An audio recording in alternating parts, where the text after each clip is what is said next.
Dear students, നമ്മൾ ഇന്ന് arithmetic progression എന്ന് പറഞ്ഞ ചാപ്റ്ററിലെ എക്സസൈസ് 5.1ലെ സെക്കൻഡ് ക്വസ്റ്റ്യനിലെ ഫസ്റ്റ് സബ് ക്വസ്റ്റ്യൻ ആണ് നമ്മൾ ഇന്ന് ഡിസ്കസ് ചെയ്യുന്നത്. മിസ് ക്വസ്റ്റ്യൻ വായിക്കാം. Write first four terms of the AP when the first term A and the common difference D are given as follows.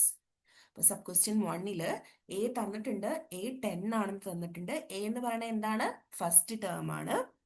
D എന്ന് പറയുന്നത് കോമൺ ഡിഫറൻസ് ആണ്. നമുക്ക് ഇനി സെക്കൻഡ് ടേമും തേർഡ് ടേമും ഫോർത്ത് ടേമും കണ്ടുപിടിക്കണം. അപ്പൊ സെക്കൻഡ് ടേം എങ്ങനെ കണ്ടുപിടിക്കും? സെക്കൻഡ് ടേമിന് A2 എന്നാണ് പറയണത്. A2 is equal to A plus d. ഇനി A3 എങ്ങനെയാണ് കണ്ടുപിടിക്കണത്? A3 is equal to A2 plus D.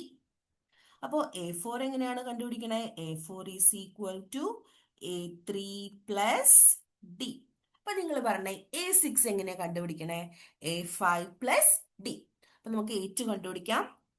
A നമുക്ക് ഇവിടെ തന്നിട്ടുണ്ട് 10 ആണെന്ന്. അപ്പൊ A പ്ലസ് ഡി ആണ്. അപ്പൊ 10 പ്ലസ് ഡി എന്താണ്? 10 ആണ്.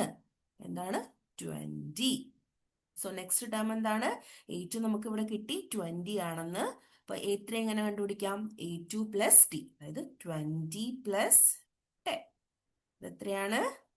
30. അടുത്ത് നോക്കിയേ, A4 എങ്ങനെയാണ്? A3 പ്ലസ് ഡി ആണ്. A3 എത്ര കിട്ടി? 30 ആണ് കിട്ടിയിരിക്കുന്നത്. അപ്പൊ 30 പ്ലസ് ഡി എന്താണ്? 10 ആണ്.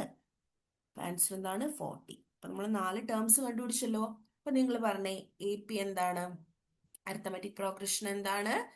AP is equal to 10. First term 10 ആണ്, സെക്കൻഡ് ടേം 20 ആണ്, തേർഡ് ടേം 30 ആണ്, ഫോർത്ത് ടേം 40 ആണ്, അല്ലേ? ഇങ്ങനെ പോവാണല്ലേ, എക്സെട്ര. ഓക്കെ, അപ്പൊ നിങ്ങൾക്ക് എല്ലാവർക്കും മനസ്സിലായെന്ന് വിശ്വസിക്കുന്നു. അപ്പോൾ എൻ്റെ ഈ വീഡിയോ ഇഷ്ടപ്പെടുവാണെങ്കിൽ ലൈക്ക് ചെയ്യുക, ഷെയർ ചെയ്യുക, സബ്സ്ക്രൈബ് ചെയ്യുക. Thank you.